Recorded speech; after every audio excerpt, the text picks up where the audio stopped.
Hello there and welcome to Lunchtime News here on TV1 on this Christmas Eve here on the 24th of December. You're joining me, David Paldano. Now, before we head into your stories in more detail, let's first take a look at the headlines this afternoon.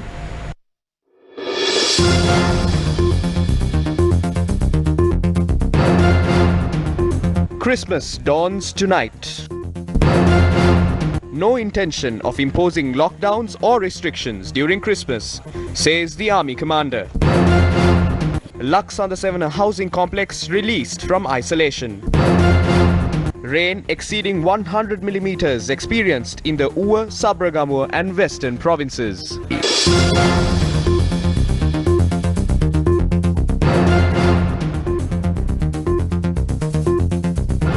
Now on to one of your headline-making stories. The isolation status imposed on the Lanka housing scheme in Vallampitiya has been lifted. Army Commander Lieutenant General Shavindra Silva said that the housing scheme was removed from isolation from 6 this morning. Vallampitiya Lanka කියන නිවාස සංකීර්ණය අද උදෑසන 6 සිට හුදකලා භාවයෙන් ඉවත් කිරීමට කටයුතු කරනවා. The Lanka housing complex was released from isolation effective from 6 a.m. today. Moreover, the Abhayapura Grama Niladhari Division and the Murgipura Jinanagar Grama Niladhari Division in Trincomalee were named as isolated areas from 6 a.m. today. These areas were isolated after an uptick in the number of COVID-19 patients in Trincomalee. Over 500 COVID-19 patients were reported from the island yesterday. Of the total number of COVID-19 patients identified yesterday, 228 people are from the Colombo district, 108 from Gampha, 68 from Kalutara, 40 from Kandy, 18 from Trincomalee and 17 are from Matara. We do not intend to impose any lockdowns or restrictions during the festive season. Our only request from the intelligent people of Sri Lanka is to understand the severity of the situation and to limit mobility as much as possible.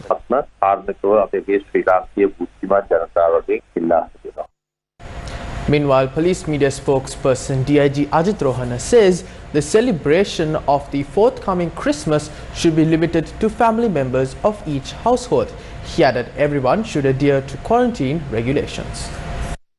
විශේෂයෙන්ම මේ අසිරිමත් නත්තල වගේම නව වර්ෂයට අපිට එළඹීමට සැමරීමට We have been forced to celebrate this Christmas and the New Year amid COVID-19. Therefore, ensure you spend the next few days strictly adhering to quarantine guidelines. If you reside in an isolated area, make sure you limit your celebrations and celebrate among your family. If you are in quarantine, do not step out of the premises. Limit mobility as much as possible. Our objective is to stop the creation of sub-clusters. You have a moral responsibility to stay home if you have any symptoms of the virus. සෞඛ්‍යමය සදාචාරාත්මක යුතුයකමක් තිබෙනවා. මේ රෝගී රෝග ලක්ෂණ තියෙනවා නම් අපහසුතාවය නැති වෙනවා නම් කරුණා කරලා ඒ ඉන්න ස්ථානෙ රැඳී සිටින්න. ඔබේ ගම්පලාතට මේ රෝගය රැගෙන යන්න උත්සාහ කරන්න එපා.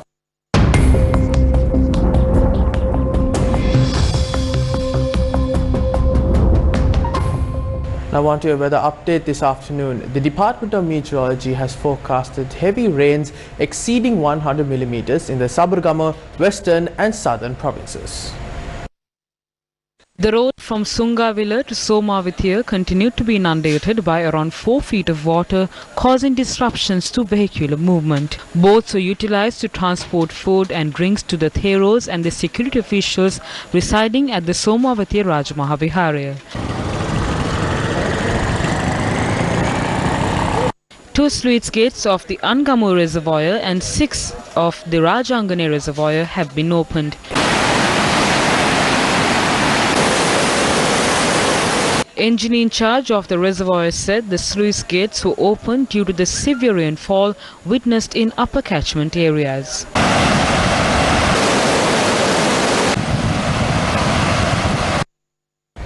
Christmas, which is celebrated by Christian community worldwide, will dawn at midnight tonight. This special report was compiled by us at Newsfirst in light of Christmas.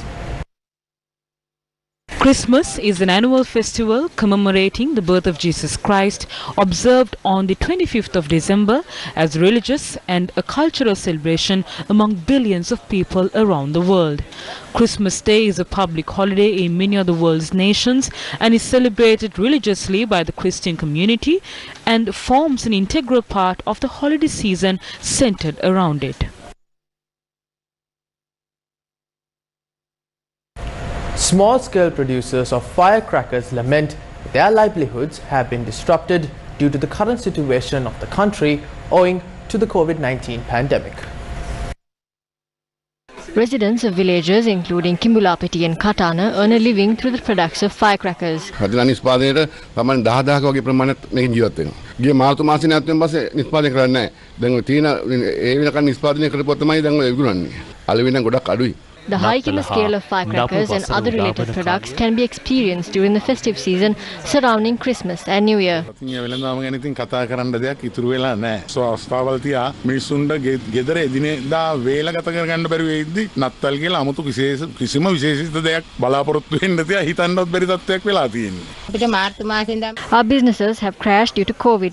It has been the same way since March. All celebrations have been halted. Neither Christmas nor New Year will be celebrated. The National Election Commission has drawn their attention to formulating an advanced voting system for the voters who are involved in essential services.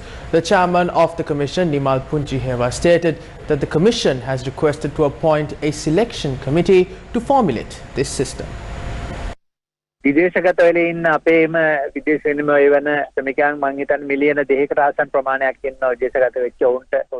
There are around 2 million expatriates who have their names in the voter registry but cannot cast their vote. There are certain other employees, especially in the health sector, who are involved in essential services and cannot cast their votes during the elections. Also, media personnel face a similar situation during elections. In addition to this, prison inmates, patients in hospitals and many more lose the right to exercise their franchise during elections. We need to get these people involved in elections. Therefore, we need to include an advanced voting system in the law. When talking about expatriates, we will have to have a separate system. We have requested Parliament to appoint a select committee for this purpose. It was also informed to us from Parliament that they will appoint this committee soon. This committee will seek the ideas of different political parties and organizations when making these decisions. Parliamentarian Vichitha Herath expressed the following views regarding the exponential rise in the price of goods during a media briefing held today. ආණ්ඩුව බලයට පත් වෙලා කෙටි කාලය තුල ජනතාවගේ අත්‍යවශ්‍ය භාණ්ඩ An exponential rise in the price of essential goods was witnessed within a short span of time after this incumbent government came into power. On the 20th of November 2019, a kilo of samba rice was 95 rupees. Today, it ranges between 132 and 140 rupees, a difference of 37 rupees. Nadu rice was at 95 rupees. Now it is between 104 and 110. Kakulu rice was 95 rupees. Now it is 100. 5 gazettes relating to rice have been published since this government came into power. Imported big onions used to cost 147 rupees per kilo. Now it is 160. Dried chilies was 480. Now it is 550. A difference of 70 rupees.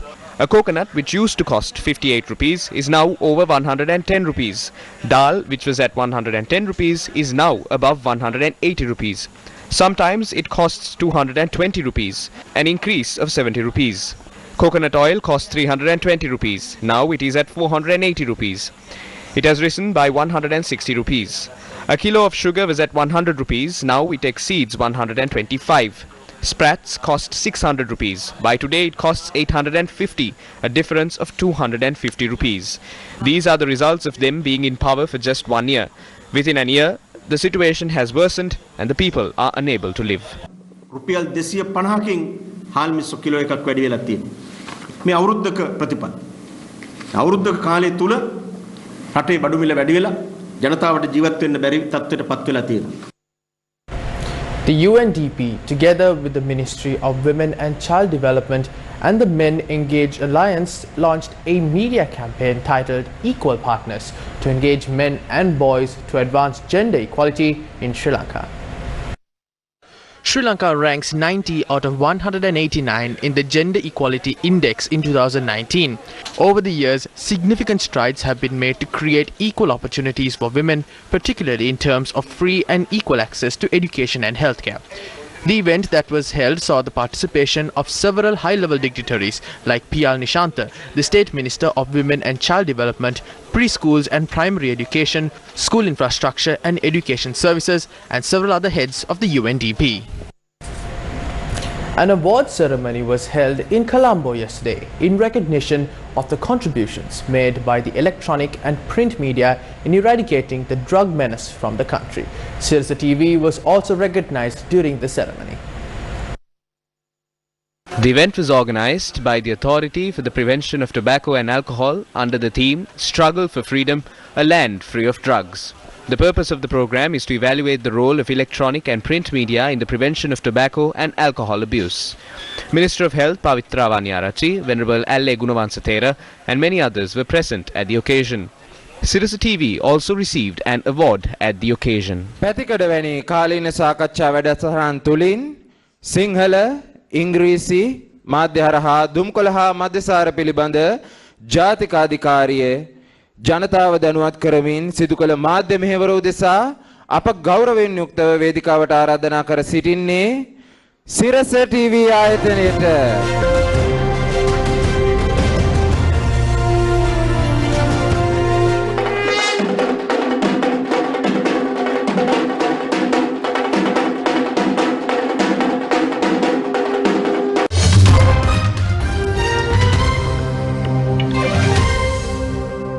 Now on to international news. More than 100 people have been killed by unknown attackers in a village in western Ethiopia. A nurse at a local clinic told foreign media that more than 30 people have been admitted to the facility, including some in a critical condition. The nurse added that some of the victims were shot while others were stabbed. Yesterday's attack came a day after a visit by Prime Minister Abiy Ahmed. In a statement, the Ethiopian Human Rights Commission said the attack took place in the village of Bekoji, which lies in an area home to multiple ethnic groups. A new, potentially more infectious variant of the novel coronavirus has been found in the United Kingdom in cases linked to South Africa. This was announced by the British Health Secretary Matt Hancock, while also announcing further swaths of England would be placed under its strictest COVID-19 restrictions. The cases in London and northwest England are contacts of people who had travelled to South Africa where the variant was discovered. Travel restrictions with South Africa have been imposed. Anyone who has travelled there in the past fortnight and anyone they have had contact with are being told to quarantine immediately. The variant has been causing mounting concerns in South Africa, where the health minister has warned that young, previously healthy people are now becoming very sick. He said, quote, "The country cannot go through what we went through in the early days of the AIDS pandemic," end quote. Scientists in South Africa say the variant has spread rapidly and become the dominant form of the virus in parts of the country. The variant is still being analyzed, but the data are consistent with it spreading more quickly. It was detected for the first time in the UK on Tuesday. And with that, we wrap up lunchtime news here on TV1. For more news, log on to our award-winning website, that is www.newsfirst.lk. For the Newsfirst team, I'm David Paldano. Take care.